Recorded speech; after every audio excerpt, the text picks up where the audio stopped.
Bueno, voy a compartir las diapositivas correspondientes.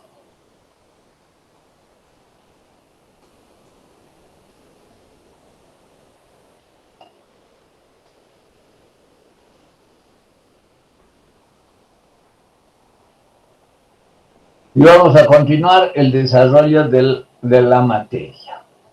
Bueno, esta parte ya la hemos visto.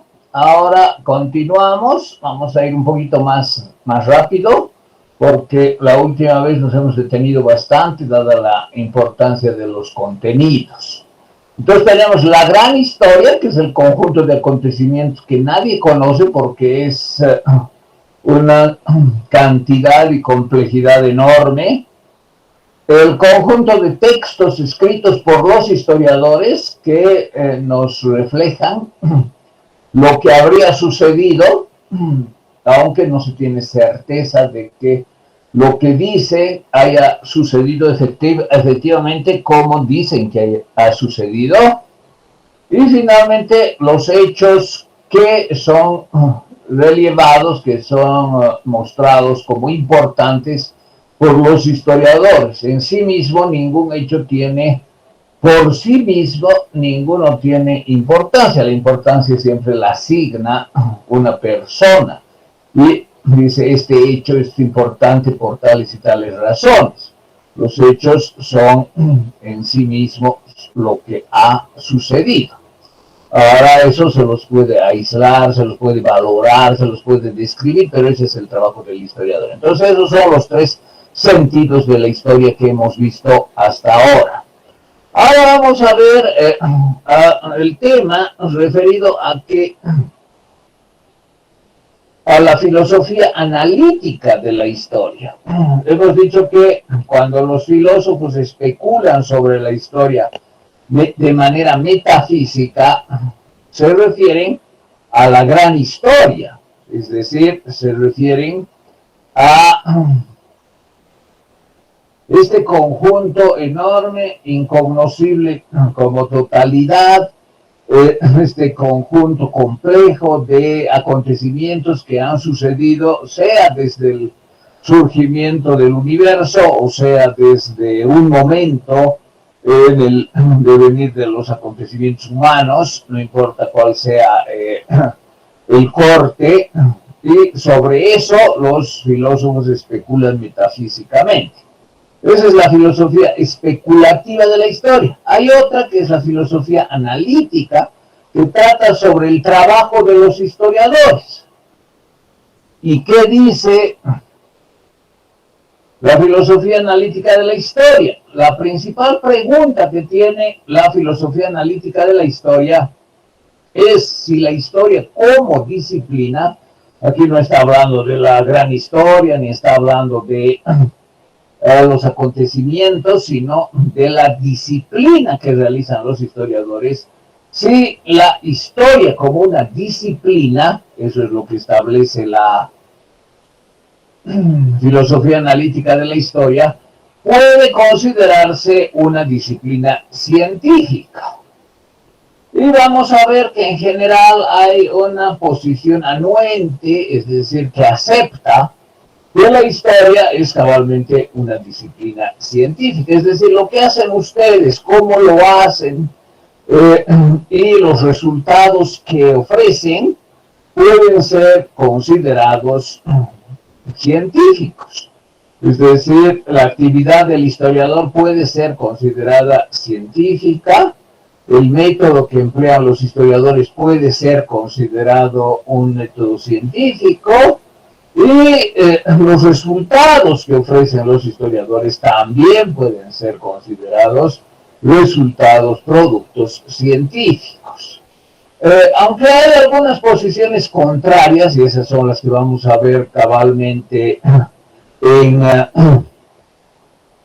la primera parte de la asignatura, hay también estas posiciones anuentes, es decir, posiciones que están de acuerdo con considerar la historia como una disciplina científica.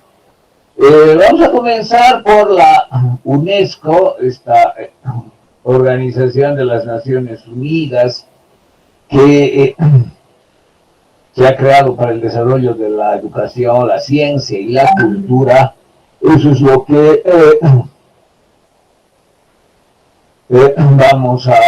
eso es a lo que se dedica la UNESCO. En la parte de la ciencia y de la cultura tienen una división de las ciencias o división de las disciplinas científicas. Si ustedes buscan en internet división de las ciencias según la UNESCO, van a encontrar una enorme cantidad de disciplinas señaladas por la UNESCO como las disciplinas científicas. Es decir, ahí están todo lo que se considera actualmente como conocimiento científico. Además, esta división se actualiza, se completa, se desarrolla constantemente. Entonces, no es una división cerrada, sino es una división que se puede ampliar, se puede actualizar, se puede completar de forma continua. Bien, entonces, para la UNESCO, la historia como disciplina, como quehacer de los historiadores, es una ciencia. Como también son otras disciplinas, ¿no? La filosofía es un quehacer científico, la lógica también. Y así hay una enorme cantidad de disciplinas científicas que son consideradas por la UNESCO cabalmente como científicas. Ahora bien,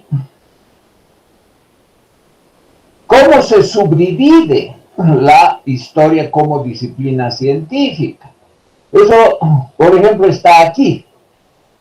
Hay que señalar que la historia como disciplina científica tiene un determinado código, que es el código 55, y dentro de este código, en la división de las ciencias de la UNESCO, hay varias partes. 1, 2, 3 y así hasta la 6, que están ya establecidas, hasta las historias especializadas. Pero también hay un código abierto que se denomina otras especialidades históricas. Y ese es el código 09. Normalmente 99 es un código especial, ¿no? Entonces, vamos a ver que si hubiese algún quehacer del historiador que no se incluye dentro de estas divisiones, se puede crear otra división. Así de abierta es la división de las ciencias de la UNESCO, donde la historia aparece en 6 grandes capítulos. Biografías, por ejemplo, historia general, historia de países, historia por épocas, ciencias auxiliares de la historia e historias especializadas. Y dentro de estos 6 grupos hay otras subdivisiones también. Entonces, hay una cantidad grande de subdivisiones que permiten establecer que cabalmente para la UNESCO la historia es un quehacer científico. Bien, esa es entonces una posición actual que se actualiza periódicamente, incluyéndose distintos contenidos, incluyéndose distintas subdivisiones donde se inscriben las contribuciones de los historiadores. Hasta ahora están 6 grandes grupos de la historia como disciplina científica. Puede haber más y dentro de estos 6 grupos hay otras subdivisiones que ustedes pueden encontrarlas en internet y que también están abiertas a nuevas subdivisiones. Es decir, hay otras subdivisiones dentro de esta división de los 6 grupos que serían los 4 grupos grandes de la historia como disciplina científica. Esto es lo que tiene mayor difusión, mayor conocimiento, la concepción de la UNESCO sobre el conocimiento que ofrecen los historiadores, es decir, de la historia como ciencia, como una disciplina que cabalmente para la UNESCO es una disciplina científica. Antes de la UNESCO, porque esto es relativamente reciente, bueno, es desde el siglo XX, pero incluso un poco antes, desde 1960, hay un documento que se llama el Manual de Frascati, que es un documento que incluye a todas las disciplinas que se deben considerar científicas. Y en ese documento aparece también la historia como disciplina y por lo tanto también como disciplina científica. Aquí está la división de la ciencia según el manual de Frascati, que incluye 6 grandes ámbitos, ¿no? El primero, ciencias naturales y exactas, ingeniería y tecnología, ciencias médicas, ciencias agrícolas, ciencias sociales. La historia no es parte de las ciencias sociales, son la antropología, la etnología, la demografía, etcétera, están aquí. Hoy voy a compartir estas diapositivas, así que pueden tener el contenido a la mano, lo que hemos visto en las anteriores sesiones también. Y la sexta subdivisión del manual de Frascati son las humanidades, donde aparece, entre otras, la historia. Pues la historia es una disciplina científica según este manual de Frascati. ¿Qué es el manual de Frascati? Frascati es una ciudad italiana que cobijó en 1960 a una gran cantidad de científicos, alrededor de un centenar de científicos de todas las disciplinas, que se pusieron a discutir aspectos generales sobre la ciencia. Y aquí está, por ejemplo, la definición de qué es la ciencia, llamada investigación. Se entiende investigación científica y desarrollo experimental, lo que hoy día tiene el código de I+D. Este es el código para referirse al conocimiento científico, investigación y desarrollo experimental. Y que señalan científicos que se reunieron en un gran congreso. Después de eso hubo 5 congresos más de lo que se llama Frascati, ¿no? Pues haciendo referencia a la primera reunión. El último congreso fue en 2015 y después de cada congreso se vuelve a editar la siguiente versión del manual de Frascati. Entonces, de 1960 hay la primera versión del manual de Frascati y así sucesivamente. 2015 también tiene su propio manual de Frascati que está más actualizado, tiene algunos conceptos nuevos, han resumido otros, etc. Pero desde el principio, desde 1960, la ciencia es definida, fíjense, como trabajo creativo, pero aquí no hay que entender como un trabajo artístico, ¿no? En el sentido de que, claro, yo soy un artista, hago una escultura o lo que sea, no. Tiene un componente creativo la ciencia, pero no se trata de una creación artística, sino de una creación sistemática que permite nuevos conocimientos referidos a la cultura, referidos a la sociedad, y que esos conocimientos son útiles para nuevas aplicaciones. Entonces, esta es la ciencia, es un trabajo sistemático que tiene un componente creativo y que aumenta la cantidad de conocimientos reconocidos como conocimientos científicos que sirven a la sociedad y que amplían el acervo humano y cultural. Esa es la definición que da a estos científicos desde los años 60 sobre lo que es I+D, es decir, investigación y desarrollo experimental. Esta definición se ha mantenido, se entiende que la ciencia es eso, es un conjunto de tareas realizadas sistemáticamente que permiten incrementar el conocimiento, que sirven a la sociedad y que despliegan la cultura y el acervo de la humanidad. En las 6 áreas se incluye, a ver, no sé, alguien aquí compartió algo, no sé quién es, estoy viendo, Linda Rojas, Muy bien, gracias. Siempre ayuda que hagan eso. Me parece muy bien que compartan información complementaria, lo que ayuda a sus compañeros. Muy bien, gracias, Lindbergh. Continuamos entonces. Entonces, el manual de Frascati tiene 6 áreas y la última área es la de las humanidades, donde la historia, como quehacer de ustedes, quehacer de los historiadores, aparece como una disciplina científica. Aquí está lo que después también señalo. ¿Qué incluye la historia como disciplina científica según el manual de Frascati? La prehistoria, que es un poco esa definición canónica de la historia como lo que comienza con la escritura, ¿no? Es aproximadamente 5.000 años de historia, es decir, 5.000 años de acontecimientos que se incluyen dentro del quehacer del historiador. Y antes todo lo que se denomina prehistoria, incluyendo posiblemente la paleontología, que se refiere a los homínidos también.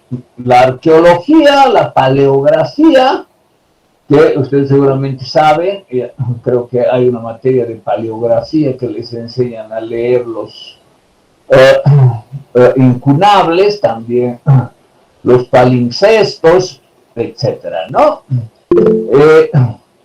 Entonces,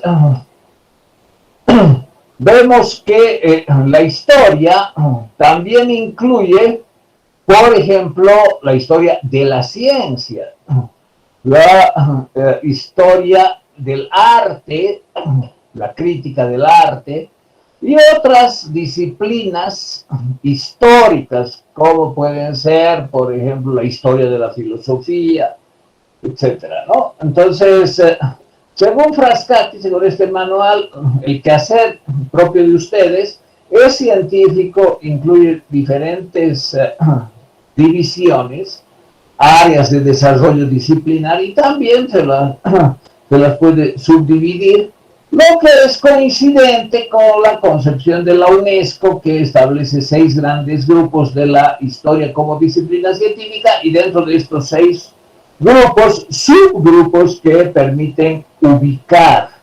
Esto es, especialmente lo de la UNESCO es interesante porque permite ubicar el trabajo que hacen ustedes. Yo he hecho mi tesis, que es una bibliografía. Muy bien, entonces parte del código 5501, después se aumentan otros códigos según diferentes divisiones, y eso es lo que da lugar a que se pueda establecer cuáles son las áreas donde se dan las contribuciones al conocimiento histórico. Es decir, dentro del código 55 existe el código 5501, que es de biografías, y dentro de ese código todavía hay algo más específico. En ese sentido, hay una división de las contribuciones del conocimiento en el área, en el grupo de la historia y en sus distintos subgrupos. Entonces, respecto de este segundo sentido de la historia, que es el trabajo del historiador, vamos a encontrar que actualmente hay una concepción frecuente, aceptada por la mayoría de los que piensan en estos problemas epistemológicos de la historia, que establece que la historia sí se debe considerar un conocimiento científico, que desarrolla un método aceptable desde el punto de vista científico y que sus productos también se los puede considerar productos científicos. Bien, ya hemos visto esto. Vamos a ver ahora algo complementario, como les había dicho, dentro del segundo sentido, que corresponde al trabajo de la filosofía analítica de la historia. Vamos a encontrar otras posiciones que no son tan, diríamos, anuentes con el trabajo de los historiadores, y que ponen algunos obstáculos para considerar a la historia una disciplina científica. Pero eso lo vamos a ver posteriormente. Particularmente se trata de una visión un tanto excluyente, que es la de algunos positivistas. Pero eso lo vamos a ver en la primera parte de la filosofía analítica de la historia, que es precisamente la concepción neopositivista. Bien, ahora para terminar esta introducción, vamos a ver rápidamente, vamos a hacer algunas consideraciones. Tenemos alrededor de 45 minutos, tiempo suficiente para que veamos estas diapositivas que faltan. Estamos en la número 11 y son 3 más. Así que terminamos en este lapso. Bien, vamos a ver el tema que está relacionado con la historia inmediata y lo que representa en definitiva el trabajo histórico, es decir, el trabajo del historiador. Por la definición de la historia, lo que hemos visto, ¿no? Hemos visto que hay una definición de la historia, varias definiciones. Hemos visto, por ejemplo, las que da von Ranke, la que da Ortega y Gasset, Bauer, Vico, etc. Existe aceptación de que el trabajo del historiador tiene un objeto de estudio común, que es el pasado. Es decir, todos los historiadores escriben sobre algo que pasó. Sin embargo, hay otra posición, que es la de la historia inmediata, que da lugar a que el trabajo del historiador no sea sobre algo que ha pasado, sino sobre algo que está pasando, que es diferente, ¿no?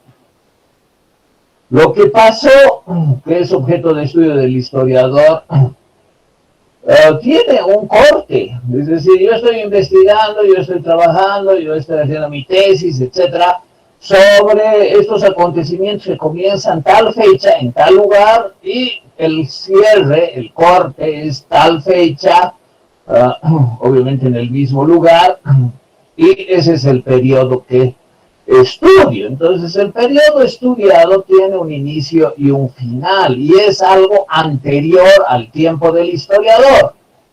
Esa es una definición canónica del objeto de estudio del historiador. Es decir, ¿qué estudia el historiador? El pasado. ¿Cuál pasado? El que le parece relevante, el que le interesa, el que le gusta, el que al final libremente decide estudiar, pero es algo que pasó.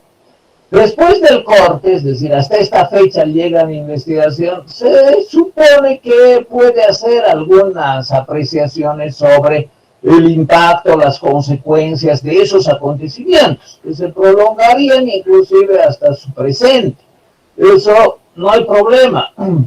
Es decir, no hay problema en que la definición de historia como el estudio del pasado siga siendo válida. Porque aunque yo, por ejemplo, estudio el 52, ¿cuánto ha durado el 52? Yo solo estudio del 52 al 56, no estudio hasta el 64. Está bien, es mi elección. Pero después de que acaba el 56, mi objeto de estudio, también hablo de los 8 posteriores años, e incluso puedo hacer algunas apreciaciones personales sobre el impacto de esos 4 años, incluso sobre acontecimientos posteriores que se dieron en el siglo XXI. Entonces eso es posible, es legítimo, es conveniente también, pero eso no cambia la definición de la historia como el conocimiento del pasado, y en este caso de 4 años en un determinado contexto espacial que es Bolivia, etcétera, etcétera. Bueno, entonces esa definición sigue teniendo valor, incluso cuando se hacen apreciaciones sobre el impacto y las consecuencias de ciertos acontecimientos. Por otra parte, está, sin embargo, la historia inmediata, que no es lo mismo. ¿Por qué no es lo mismo? Porque los hechos, algunos han sucedido ya, pero otros están sucediendo ahora. Se suceden ahora. En algún momento di el ejemplo de la pandemia, ¿no? La pandemia, ¿cuándo empieza? Bueno, alguien dirá en diciembre del 19, por eso se llama COVID-19, ya, muy bien. ¿Dónde? Bueno, alguien dirá en Wuhan, en China, ya está bien. ¿Y qué? ¿Usted es historiador? Sí. ¿Qué está haciendo? Estoy estudiando la pandemia. Ahora, la pandemia, ¿hasta cuándo llega a su corte? No, es historia inmediata. Ah, eso es diferente, fíjense. Porque el historiador, en ese caso, está haciendo un trabajo que estudia un conjunto de procesos en la línea de tiempo. Pues los sucesos siempre se ubican en la línea de tiempo y en un escenario espacial. Entonces, esos acontecimientos en la línea de tiempo y en un escenario espacial son los que dan lugar a que el historiador haga su trabajo sobre algo que ha comenzado a suceder y sigue sucediendo. En ese caso, la definición canónica de decir la historia estudia el pasado no se aplica estrictamente, porque si bien estudia hechos pasados inmediatamente, como puede ser todo el año 2020, 2021 y 2022, llega hasta lo que está pasando ahora.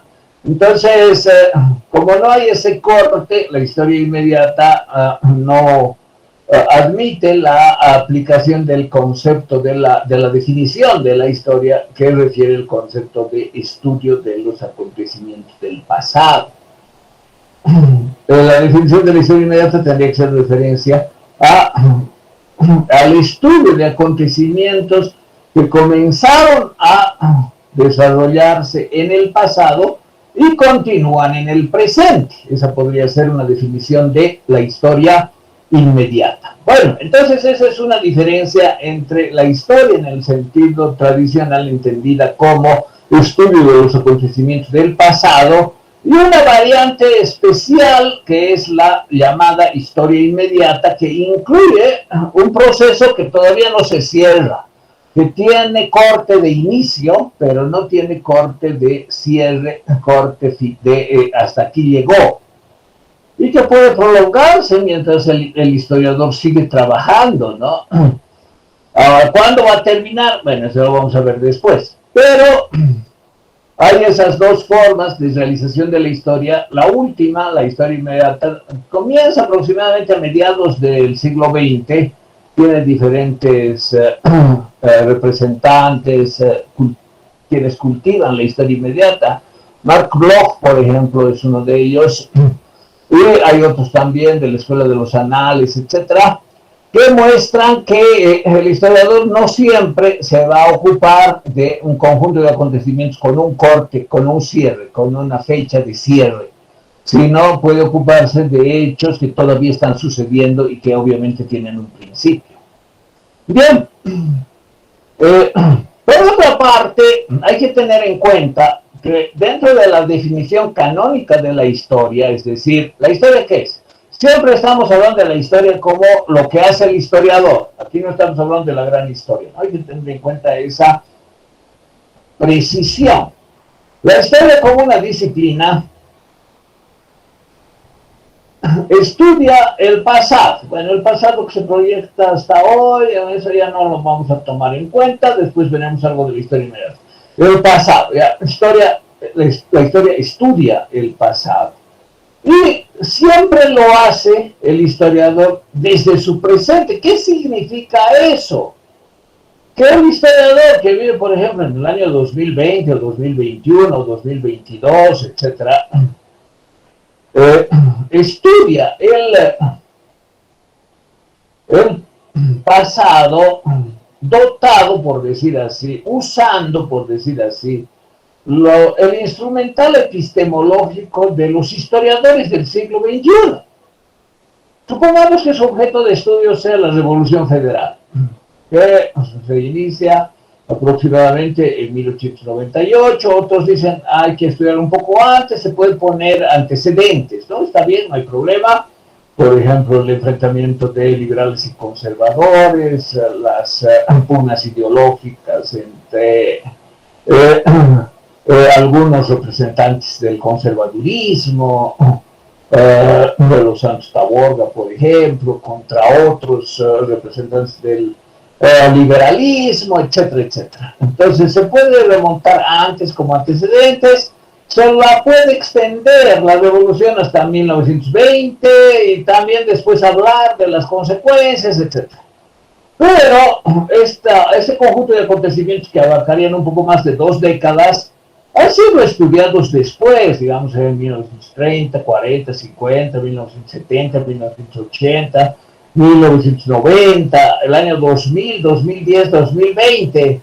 Y los historiadores, uno de 1930, un historiador de 1940, otro del 2000, otro de 2020, estudian esos acontecimientos munidos, es decir, disponiendo del instrumental metodológico de su tiempo, es decir, de los conceptos de su tiempo, de las técnicas de su tiempo, de los métodos de su tiempo, y también contando con el desarrollo de otros historiadores anteriores que son tenidos en cuenta, es decir, siempre el historiador debe tener en cuenta lo que ya se ha escrito sobre su objeto de estudio por otros historiadores, aunque considere que algunos se equivocan, exageran o lo que sea. Entonces, aquí hay que entender esa frase de Benedetto Croce que dice: la historia es siempre historia contemporánea. ¿Qué quiere decir eso? Significa que lo que escribe el historiador siempre lo escribe, siempre lo hace desde su momento, desde su contexto, desde su historiografía, es decir, desde el momento y el lugar en el que prevalecen determinadas concepciones, métodos, recursos, técnicas para el desarrollo de la actividad como historiador. Y evidentemente eso va cambiando y por lo tanto también cambian las formas como uno u otro historiador va a dar cuenta de esos acontecimientos, de los acontecimientos que forman el objeto de estudio. Entonces va a haber una historia hecha en 1930 sobre la Revolución Liberal, otra posiblemente muy diferente de 1950 y otra, y así sucesivamente hasta el año 2020, que este historiador, munido con el instrumental metodológico, los conceptos, las teorías y conociendo todo lo que hicieron sus predecesores, va a ofrecer una visión tal vez nueva, tal vez que allane las discusiones en torno al objeto de estudio, pero siempre desde su tiempo, desde su realidad. Así, toda historia, desde el punto de vista, claro, de lo que se refiere al trabajo del historiador, es siempre contemporánea.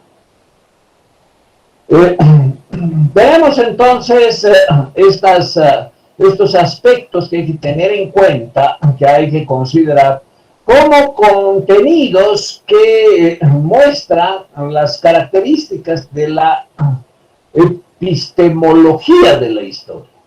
El historiador siempre escribe desde su tiempo. También eso incluye ciertos prejuicios, ciertas limitaciones, ciertas tendencias, ciertas imposiciones. Piensen, por ejemplo, en la Academia de Ciencias de la URSS, que tuvo vida hasta 1990, ¿no? Un historiador que hable sobre la Revolución Rusa de 1917, obviamente tenía que alabar a los líderes, que tenían que priorizar a los Romanov, al zar Nicolás II y a su familia, y que ningún historiador que tenga aval de la Academia de Ciencias de la URSS podía criticar la revolución, podía criticar a sus líderes, etc. Entonces, que la historia sea siempre contemporánea no solo significa que las historias posteriores sean, por decir así, más objetivas, más veraces, pueden ser también las posteriores más sesgadas, más impuestas, etc. Bien, les he hablado hace un momento de la historia inmediata y hemos diferenciado la historia inmediata de la definición canónica de la historia como quehacer de los historiadores, que incluye siempre el trabajo de acontecimientos del pasado. Hay también otras formas que actualmente se admite la historiografía. Hemos señalado cuál es el concepto de historiografía. Veo que alguien levanta la mano. Un momentito, por favor. Voy a darles la palabra al final. Queda poco para desarrollar. Y es la historia del presente también y la historia de nuestro tiempo. No les doy la palabra ahora porque quiero acabar, falta muy poco, y por eso sus preguntas las voy a, o sus participaciones las vamos a escuchar al final, y vamos a ver también esto de la historia contemporánea, la historia inmediata, y hemos hablado un poco, es lo último, y aquí termina. Entonces, antes de ver estos temas, que son los últimos, bueno, después, perdón, de ver estos temas, les voy a dar la palabra a quienes han levantado la mano. He explicado en qué consiste la historia inmediata, se ha desarrollado especialmente desde mitades del siglo XX. Mark Bloch, por ejemplo, la señala claramente como una aproximación a los hechos que están sucediendo, ¿no? Y él vivió los acontecimientos de la Segunda Guerra Mundial y hizo sus estudios como historiador de esos acontecimientos. Es decir, lo que vive el propio historiador es objeto de estudio. Entonces, no es solo el pasado, es el pasado que todavía continúa, por decir así. Es el pasado que todavía vivimos. Y el historiador ahí también muestra lo que su tiempo, no necesariamente como historiador, sino como cualquier persona, lo que cualquier persona de su tiempo concibe sobre los acontecimientos que están sucediendo.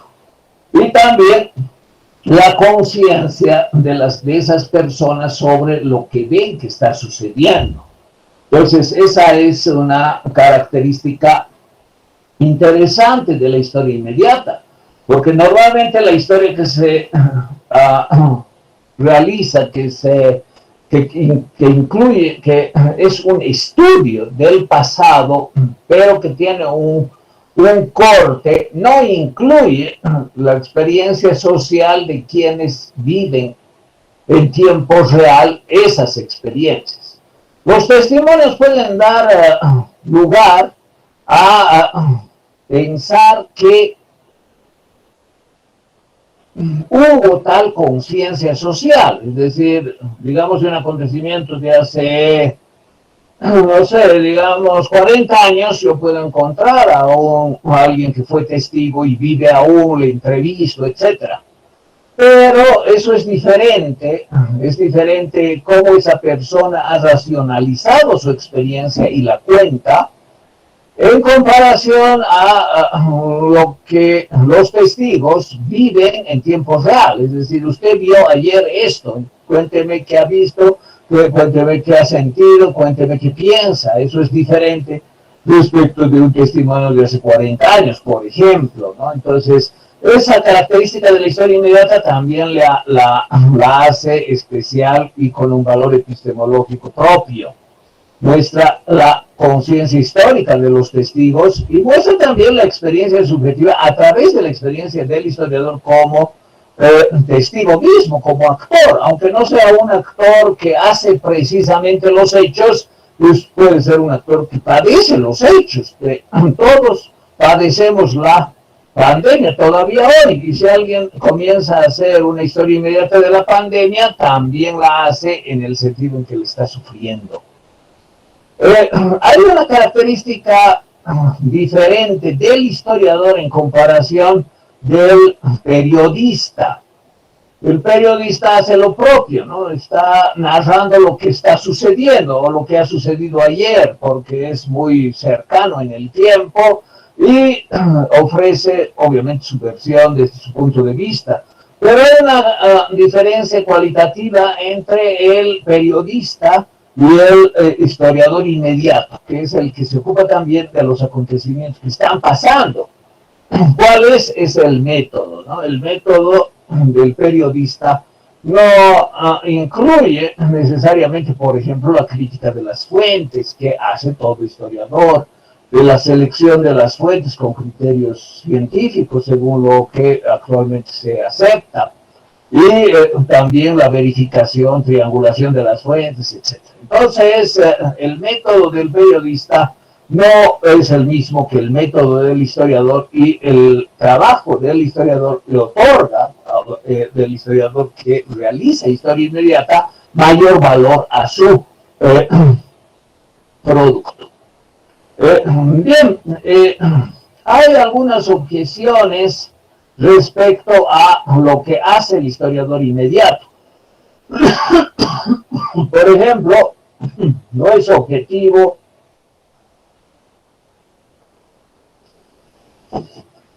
no es veraz, no es imparcial,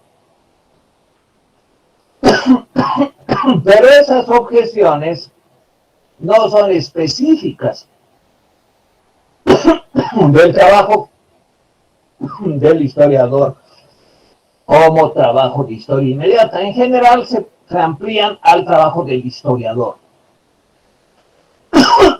Es decir, a cualquier historiador que trabaja un objeto que ya ha terminado, que tiene un corte de cierre, también se le pueden hacer estas objeciones de carencia de objetividad, o de carencia de plena objetividad, carencia de plena veracidad y carencia de plena imparcialidad. Bueno, esas son las características de la historia inmediata. En algún momento las retomaremos, y ahora vamos a ver algo complementario, que es la historia contemporánea, que a veces se entiende de distinta forma. La historia contemporánea, bueno, digamos, escolarmente se entiende como lo que comienza en 1789 con la Revolución Francesa y que se prolonga hasta nuestros días, con algunas subdivisiones, ¿no? Y por ejemplo la subdivisión de la era atómica, etc. Pero bueno, esa es una concepción lineal, unidireccional, escolar de los periodos de la historia. Hay otro sentido en que se puede hablar de la historia contemporánea, es decir, la historia que está sucediendo, es la que son los hechos que acontecen al mismo tiempo que el historiador vive y trabaja. Y en ese sentido, el historiador pertenece a un tiempo, pertenece a un momento, pertenece a un contexto, pertenece a una historiografía que dirige, que orienta, que limita, que posibilita su trabajo. Entonces, el historiador que está junto al tiempo en el que él vive es el historiador que vive la historia contemporánea, es decir, ¿se acuerdan de esa definición que les dije hace un momento? Toda historia es historia contemporánea, de Benedetto Croce. ¿Qué quiere decir? Que lo que escribe el historiador siempre es desde su tiempo, que le permite mucho, pero también que le limita bastante, que limita desde el punto de vista ideológico, por ejemplo, desde el punto de vista también historiográfico, pero hay que tener en cuenta estos aspectos para asumir, para reflexionar sobre los contenidos epistemológicos del trabajo del historiador. Bien, finalmente, aquí remarco lo que ya les había dicho, los dos sentidos de la filosofía de la historia. Este sentido relacionado con la segunda columna de la historia, que es lo que hacen los historiadores. Esta reflexión analítica y epistemológica sobre lo que hacen los historiadores es la filosofía analítica de la historia. Analiza los problemas de la historia como disciplina científica. Es la epistemología de la historia. Pregunta sobre lo que dice este historiador, ¿cómo sabemos que es verdad? Lo que hace este historiador es científico, su método es objetivo, es neutral, podemos aceptar que es veraz, Y ahí tenemos diferentes corrientes que van a decir, sí, la historia es una ciencia, definiciones institucionales como la UNESCO, por ejemplo, o el manual de Frascati que hemos visto ahora, y otras definiciones que dicen, no, no es plenamente científico por tales razones, y esos son los neopositivistas. Entonces esto es lo primero que vamos a desarrollar desde la siguiente clase, el día viernes. Vamos a comenzar a ver los contenidos de la filosofía analítica de la historia. Y después, desde el 8 de abril, vamos a ver los contenidos especulativos, entendiendo que esa fecha también se da la presentación de su trabajo grupal. Entonces, el enfoque especulativo es sobre la primera columna. ¿Cuál es la primera columna? La gran historia. No es lo que realizan los historiadores, la historia como la gran historia. ¿Eso qué es? El conjunto de conocimientos. ¿Cuándo comienza? Bueno, según algunos desde la creación del mundo o desde el Big Bang, según algunos otros desde la invención de la escritura. Eso no importa, hay discrepancias, pero especular sobre la gran historia y hacerlo de manera metafísica es lo que da lugar a la filosofía especulativa de la historia, donde las preguntas son ya no sobre el trabajo del historiador, sino sobre la gran historia. Es decir, en la gran historia, ¿cuál es el origen, por ejemplo, del hombre o de la cultura o de la historia también? Si se puede hablar, por ejemplo, de la historia de la Tierra. ¿Cuáles son los ciclos? Y aquí aparecen, por ejemplo, filósofos de tendencia cíclica, aparecen filósofos de tendencia teleológica, de tendencia utópica, de tendencia distópica. Es decir, nos hablan del principio, del fin, de los ciclos, del el maravilloso final o del terrorífico final, de lo que fuera, dentro de su concepción especulativa de la gran historia. También, claro, dentro del ciclo, el eterno retorno, perdón.